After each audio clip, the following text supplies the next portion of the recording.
సంస్కృతి సంపద YouTube channel తరఫున అందరికీ స్వాగతం. ఉపనిషద్ విజ్ఞానం అనే శీర్షికలో శ్రీ ఎంవి లోకనాథం గారు ధారావాహిక ప్రసంగం చేస్తున్నారు. వారి ధారావాహిక ప్రసంగంలో ఈరోజు 47వ ప్రసంగం చేస్తున్నారు. ఈరోజు వారు ఈశావాస్యోపనిషత్ గురించి ప్రసంగిస్తున్నారు. నమస్కారం. ఓం తత్సత్.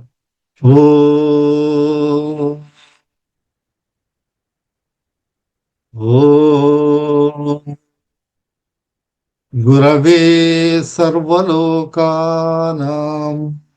విషజే భవరోగిణాం నిధయే సర్వవిద్యానాం దక్షిణామూర్తయే నమః. ఓం సర్వగురుభ్యో నమః. పరిపూర్ణ పరబ్రహ్మ స్వరూపులైన ప్రియాత్మ బంధువులారా వందనములు. మనము ఈశావాస్యోపనిషత్తును గురించి చర్చించుకుని శ్రవణం చేయుచున్నాము. ఈ ఈశావాస్యోపనిషత్తులోని ద్వితీయ మంత్రములో కర్మలు చేయవలను, శాస్త్ర విహిత కర్మలే చేయాలి, నిషిద్ధ కర్మలు శాస్త్రము చేయ తగదు అని చెప్పినటువంటి కర్మలు చేయకూడదు అని మనము తెలుసుకుంటూ ఉన్నాం. అందులో నిత్య నైమిత్తిక కర్మల గురించి మనం తెలుసుకుంటూ ఉన్నాము.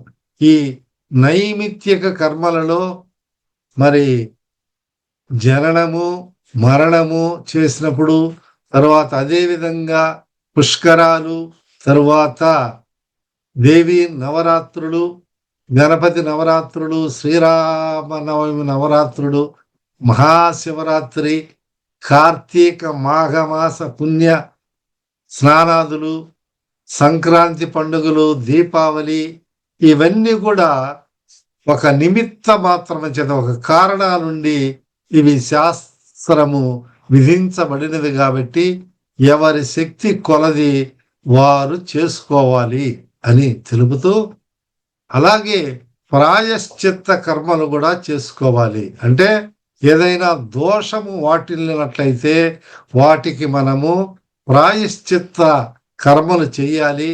దానికి కృత్య చాంద్రాయణ వ్రతాలు అనేది చాలా ఖర్చుతో కూడుకున్నవి కాబట్టి నేడు జపతో నాస్తి పాతకం, జపయజ్ఞం లాంటివి చేయండి.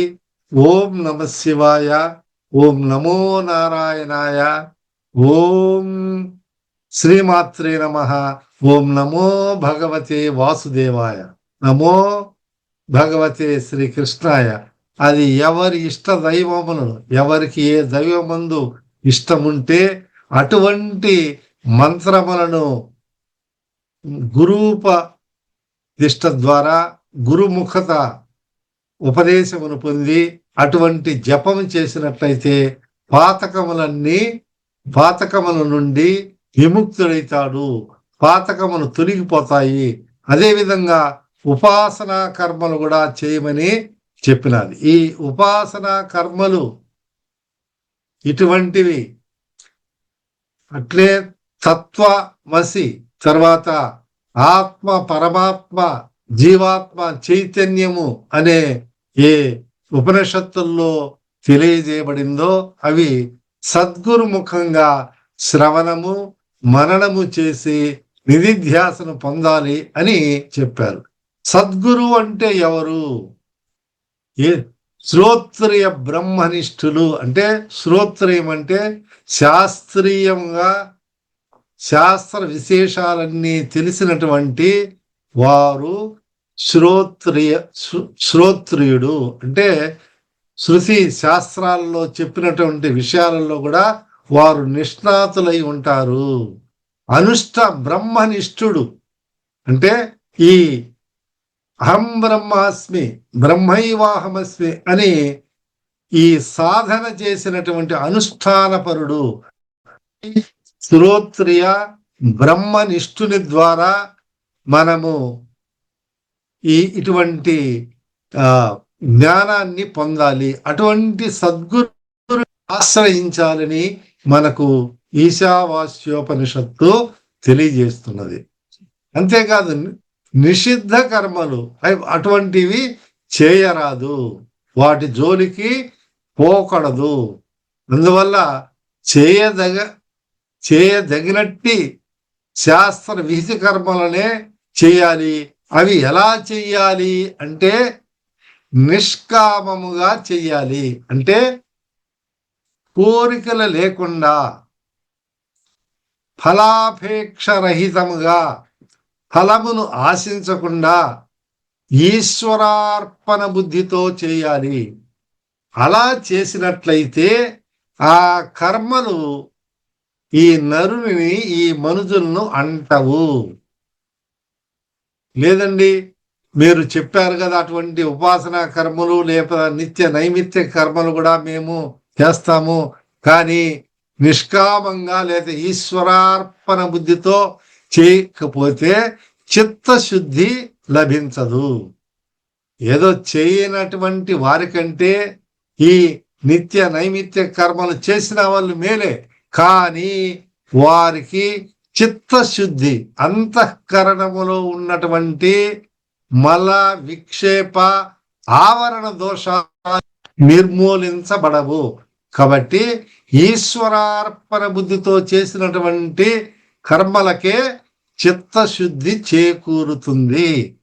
అంటే నిష్కర్మలకు 2 రకాలైనటువంటి ఫలితాలు చెప్పబడినవి. అవి ఏమిటంటే, మామూలుగా చేసే నీవు నిష్కామం లేకుండా అదే పని చేసినా దానికి రావలసినటువంటి ఫలితం వస్తుంది.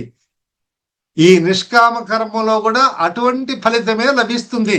కానీ ఈ నిష్కామంగా చేయడం వల్ల, అంటే ఈశ్వరార్పణ బుద్ధితో చేసిన దాని వలన చిత్తశుద్ధి, హృదయంలో హృదయగతమైనటువంటి ఈ గ్రంథులైతే ఏమున్నాయో లేదా వాటినే వేదాంత పారిభాష పదములలో మలము, విక్షేపము, ఆవరణము, ఈ 3 దోషాలు మనందరికీ ఉన్నాయి. చూసుకోండి.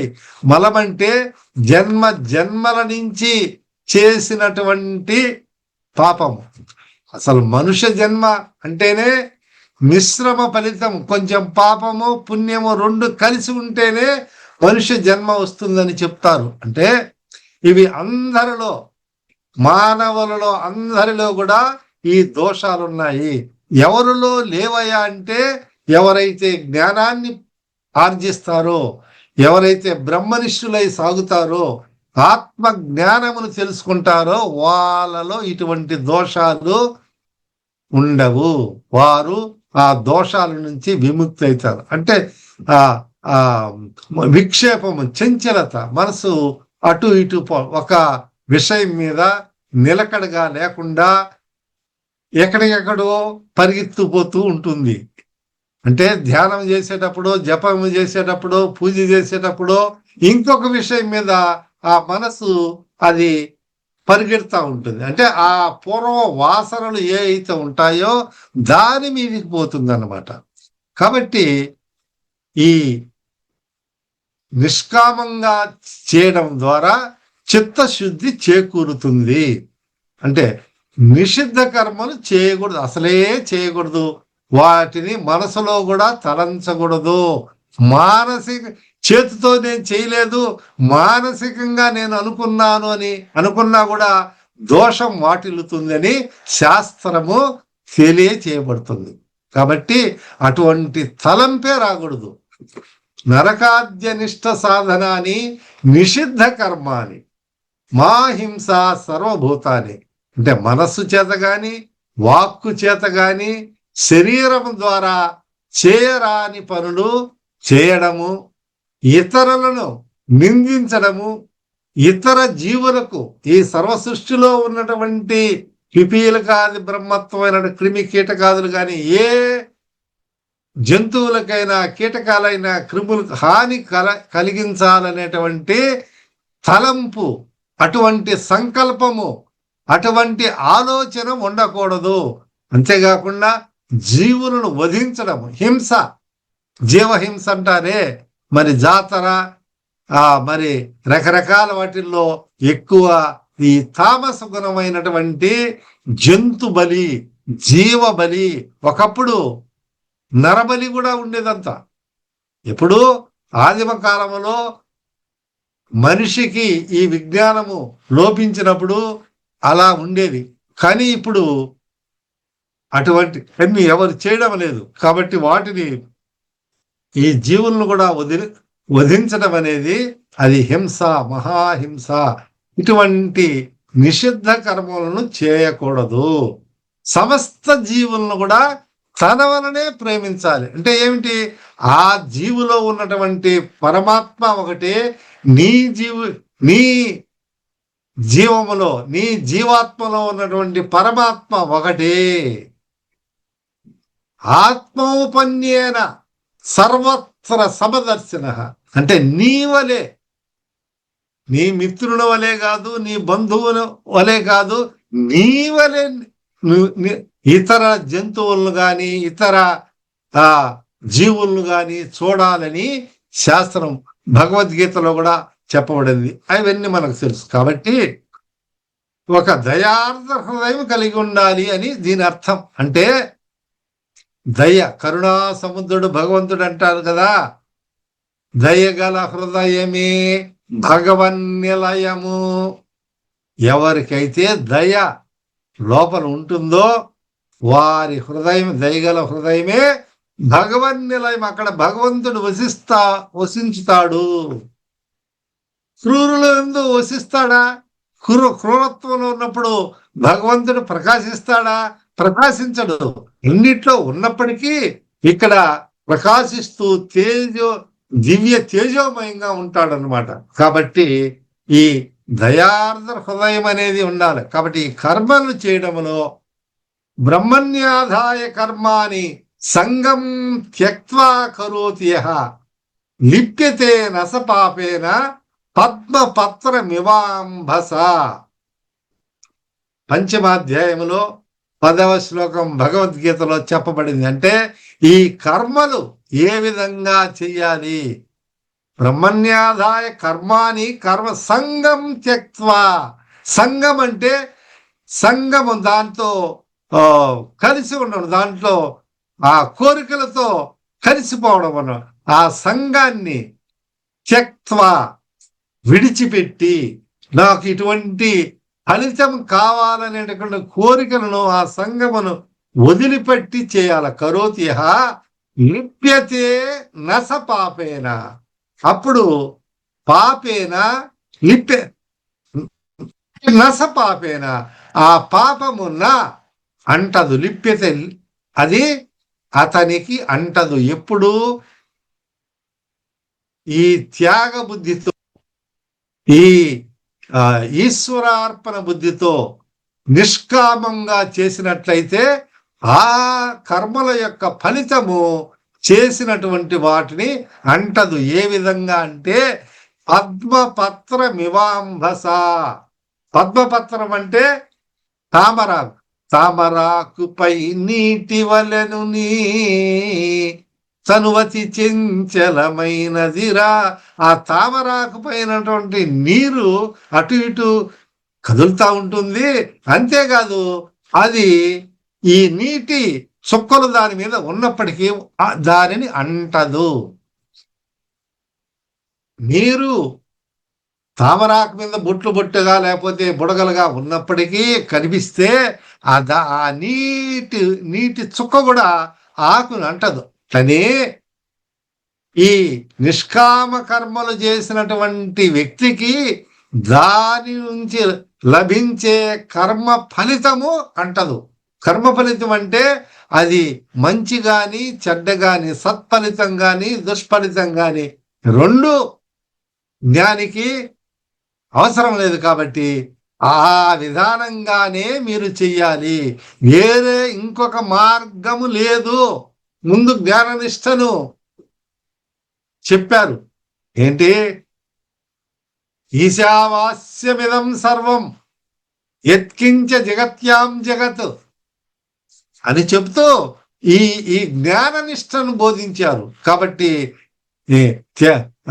త్యక్తేన భుంజీత మా గ్రధ కస్విద్ధనం అంటే త్యాగం చేత ఏషణాత్రయమును త్యజించి నీవు జ్ఞానము చేతనే ఆత్మ జ్ఞానం చేత విరాజిల్లాలని ప్రథమ మంత్రంలో చెప్తే, మరి అందులో యోగ్యులు కానటువంటి వాళ్ళకి ఏమని చెప్పారంటే ఈ కర్మ విధానాన్ని అనుసరించండి. ఆ కర్మ విధానం ఏ విధంగా?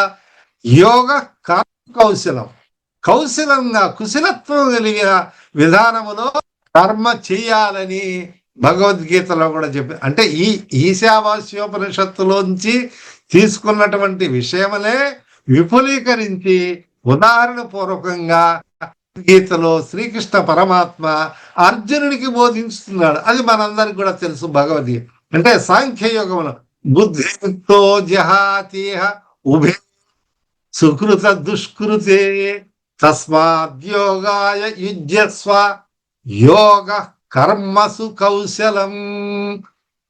ఈ కుశలత్వం, యోగ కర్మసు కౌశలము, దీంట్లో కుశలత్వం ఏర్పడుతుంది ఎప్పుడు?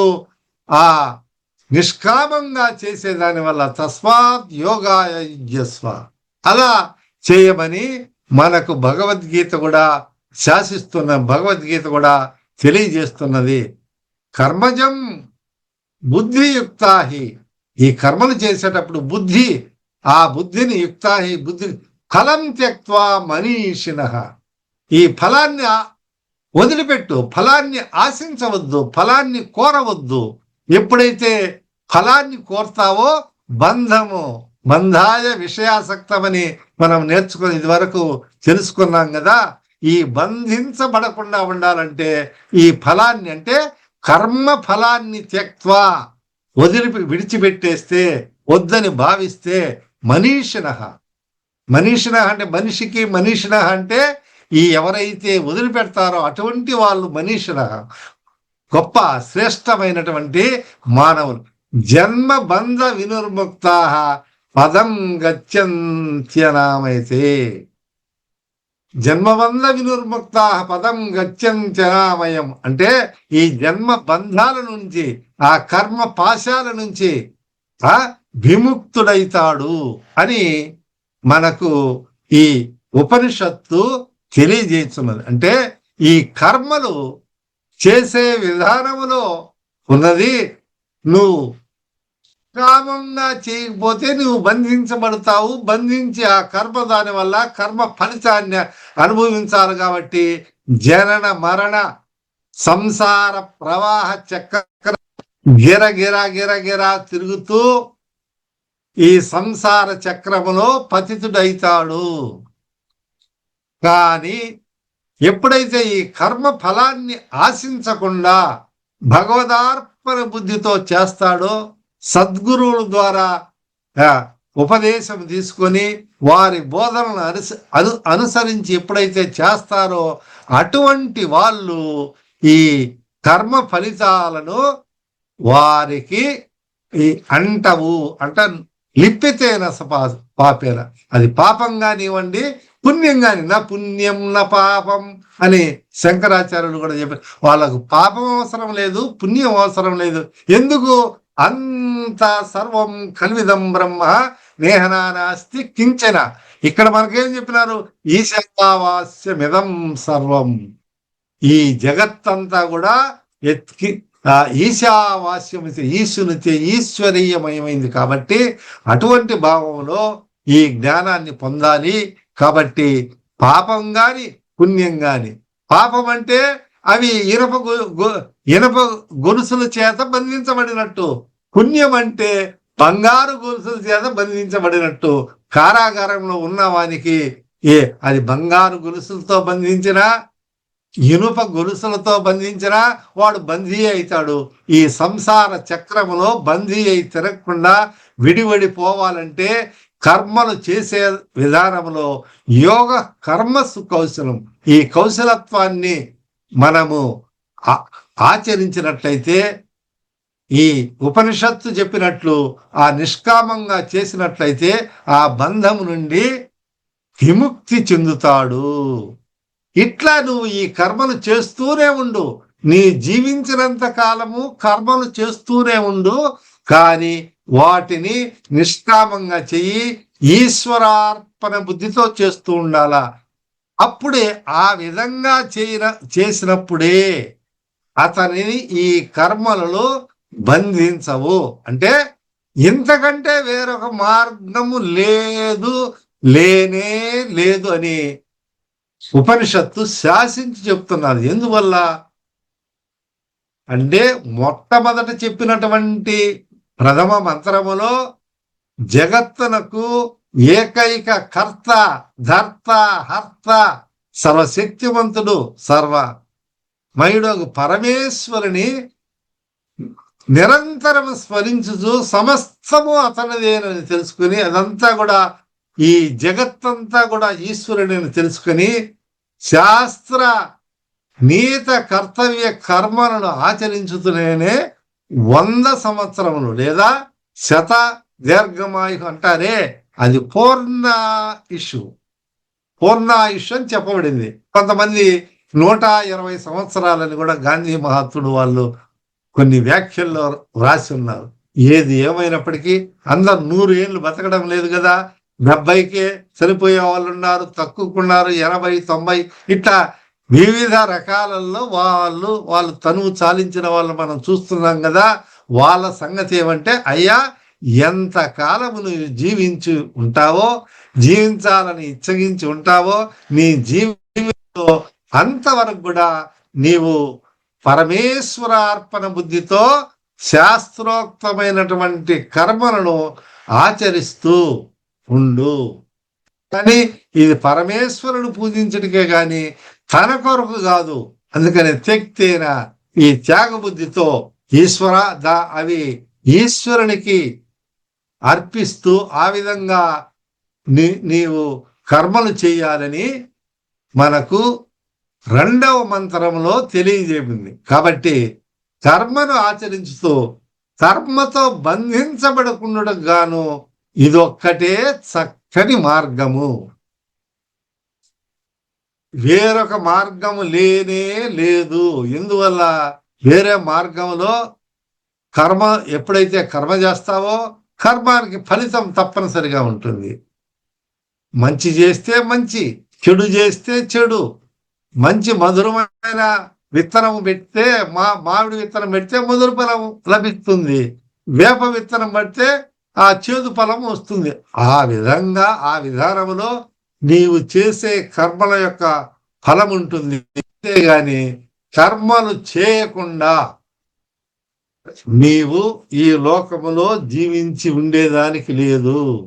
ఎందుకంటే ఈ శరీరము పోషణకు, కదిలేదానికి, లేదా నువ్వు తిరిగేదానికి, నువ్వు ఆలోచించేదానికి, పూజ చేసేదానికి, ఇవన్నీ కూడా ఈ కర్మలతో ముడిపడి ఉంది. కొంతమంది చెప్తారు, మేము కర్మలే చేయము, మాకు సంబంధం లేదు, కర్మ బంధిస్తాది అని. అంతటి జ్ఞానివైనప్పుడు, అవధూత స్థితి చెందినప్పుడు, ఆ స్థితిని చేరినప్పుడు నువ్వు ఏమి కర్మలు చేయకుండా పర్వాలేదు. అతనికి నేను దేహాత్మ భావన వీడినప్పుడు, అంటే నేను కాదు, నేను దేహి, కోహం, ఎవరు నువ్వు, కో అహం, నేనెవరు, దేహం, నా దేహం, నాహం. దేహం అంటే దేహం, నాహం, నా అహం. నేను ఆ దేహాన్ని కాదు. దేహం అయితే అది జడ. దేహం స్వయంగా ప్రకాశిస్తుందా నిద్రపోయినప్పుడు, లేకపోతే అది మరణించినప్పుడు, లేదా స్పృహ తప్పిపోయినప్పుడు అది ఏదన్నా చేయగలదా అంటే చేయలేదన్నమాట. ఈ చైతన్య ప్రకాశం చేతనే, ఆ పరమాత్మ ప్రకాశం చేతనే ఈ ఇంద్రియాలంతా చెలించబడుతున్నాయి, ఆ ఇంద్రియాలు పనిచేస్తున్నాయి. ఈ దేహము పాంచ భౌతిక స్వరూపం కాబట్టి అది జడత్వంలో ఉంది. ఆ జడత్వానికి చేతనం అనేది ఈ హృదయస్థమైనటువంటి కూటస్థుడైనటువంటి ఆ పరబ్రహ్మ స్వరూపం చేత దేహము కదులుతున్నది. దేహంలోని ప్రాణం పోతే లేదు. ఈ ప్రాణానికి ప్రాణం ఇచ్చినది ఎవరు? ఈ శక్తి ఇచ్చినది ఎవరంటే భగవంతుడు. అది ఏ విధంగా తెలుసుకుంటాడో అది తెలుసుకొని ఆ దేహాత్మ భావన అనేది పూర్తిగా వదిలిపెట్టినప్పుడు ఆయన కర్మ చేయాల్సిన అవసరం లేదు.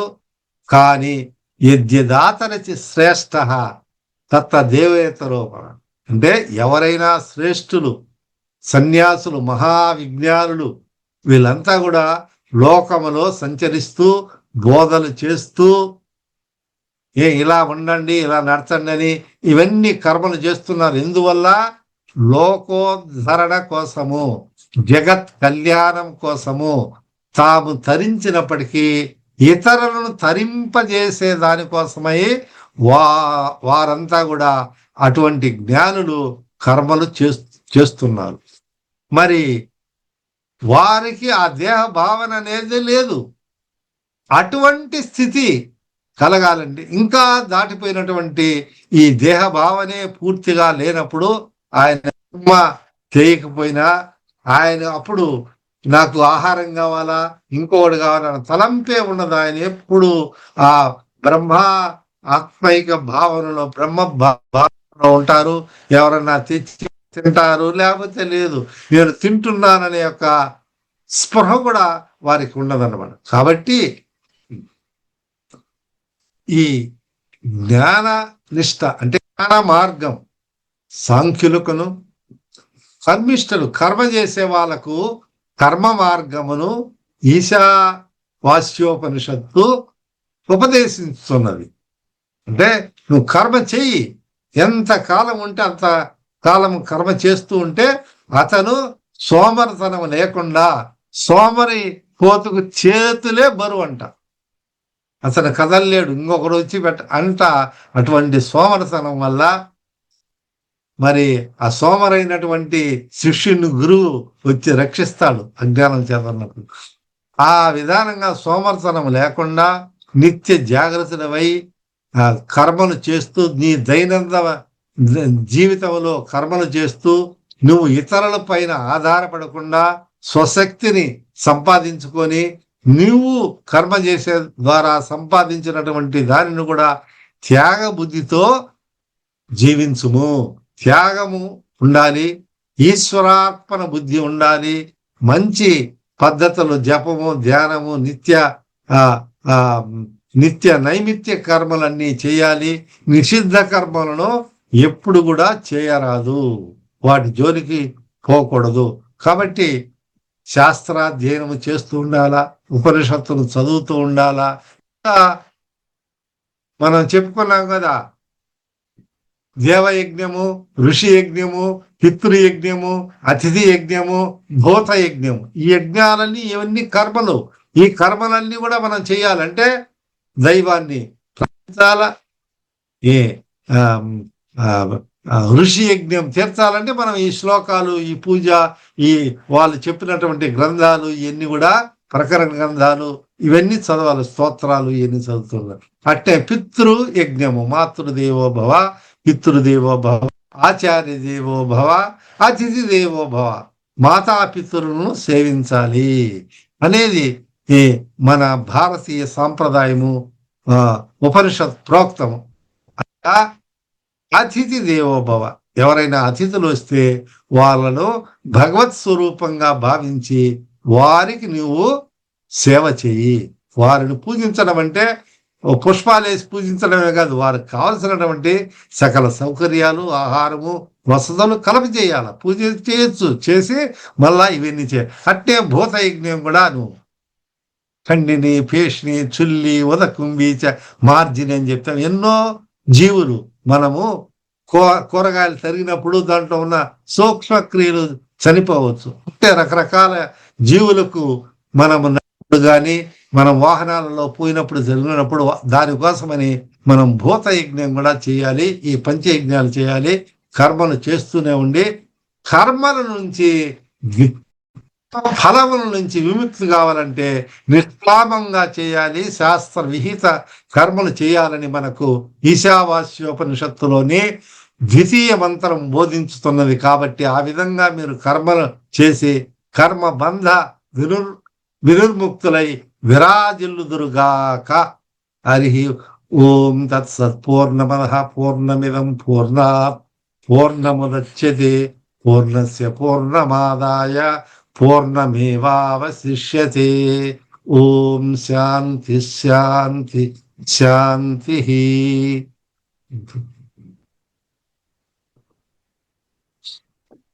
ఉపనిషద్ విజ్ఞానము శీర్షికలో ధారావాహిక ప్రసంగం చేసిన శ్రీ లోకనాథం గారికి ధన్యవాదాలు.